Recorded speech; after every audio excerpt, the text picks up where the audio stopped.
നന്ദിയുണ്ട്. ഇന്നോളം എത്തിയ ഞങ്ങളുടെ ഈ സുവർണയാത്രയിൽ നിങ്ങളുടെ ഓരോ ആഘോഷങ്ങൾക്കുമൊപ്പം ഞങ്ങളെയും ചേർത്ത് നിർത്തിയതിന്. Beauty mark gold and diamonds, specially for U.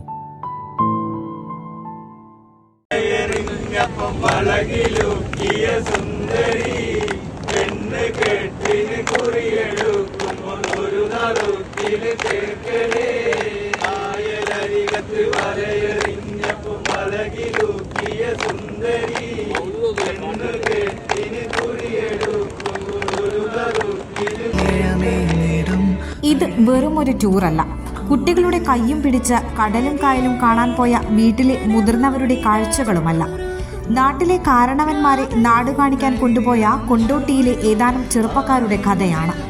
Kondotty മത്സ്യമാർക്കറ്റിൽ ചുമടെടുത്തും കൂലിപ്പണി ചെയ്തും മറ്റും ജീവിക്കുന്ന സാധാരണക്കാരായ യുവാക്കളുടെ നല്ല മനസ്സിന്റെ കഥ.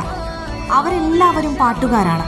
കല്യാണത്തിനും മറ്റും പാട്ടുപാടിയാൽ അവർക്ക് കിട്ടുന്ന പണം സ്വരൂപിച്ചും സുഹൃത്തുക്കളുടെ സഹായത്തോടെയും നാട്ടിലെ മുതിർന്നവർക്കായി യുവാക്കൾ ഒരുക്കിയ യാത്രയുടെ വിശേഷങ്ങളാണിത്.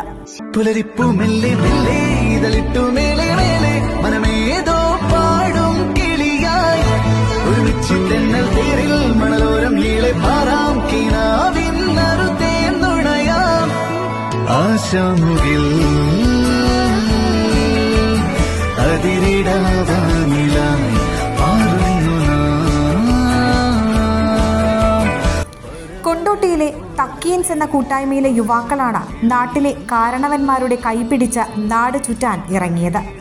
സർക്കിട്ട് എന്ന് പേരിട്ട് നാട്ടിലെ 60 കഴിഞ്ഞവരെ വിളിച്ചു ചേർത്ത് അവർ പോയത് കോഴിക്കോട്ടേക്കാണ്. കൊണ്ടോട്ടിയിൽ നിന്ന് തുടങ്ങിയ യാത്ര നഗരസഭ acting chairman Ashraf മടാൻ flag off ചെയ്തു. കൊണ്ടോട്ടി നഗരത്തിലെ തക്കിയ, തൈത്തോടം, ചെരിച്ചങ്ങാടി, മണ്ണാരിൽ, മാതംകുത്ത്, മങ്ങാട്ട് തുടങ്ങിയ ഭാഗങ്ങളിലെ 50 മുതിർന്നവരാണ് ആ യാത്രയിലെ VIP-കൾ. കോഴിക്കോട് അകലാപ്പുഴയിൽ മണിക്കൂറുകളോളം ബോട്ട് യാത്രയും കാപ്പാട് ബീച്ചിൽ സൂര്യാസ്തമയ കാഴ്ചയും മറ്റുമായി പാടിയും പറഞ്ഞും കാഴ്ചകൾ കണ്ടും അവർ മടങ്ങി. കൊണ്ടോട്ടി തക്കിയ ഭാഗത്തുള്ള സംഗീത മേഖലയെ ഇഷ്ടപ്പെടുന്ന ചെറുപ്പക്കാരുടെ കൂട്ടായ്മയാണ് തക്കിയൻസ്.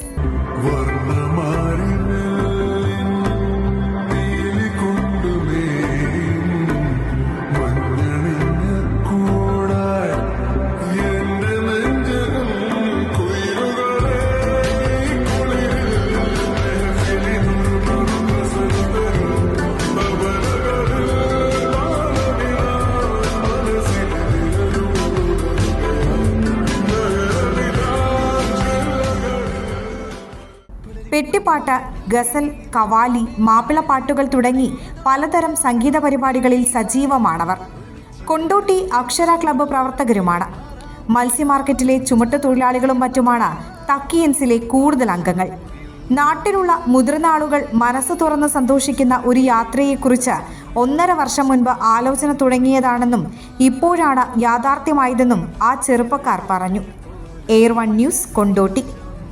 സാധാരണക്കാരുടെ കുടുംബ വസ്ത്രാലയം ഷാദി സിൽക്സ് ഇനി കൂടുതൽ സൗകര്യങ്ങളോടെ മികച്ച കളക്ഷനും വിശാലമായ പാർക്കിങ്ങും. ഷാദി സിൽക്സ്, ബസ് സ്റ്റാൻഡിന് എതിർവശം, കൊണ്ടോട്ടി.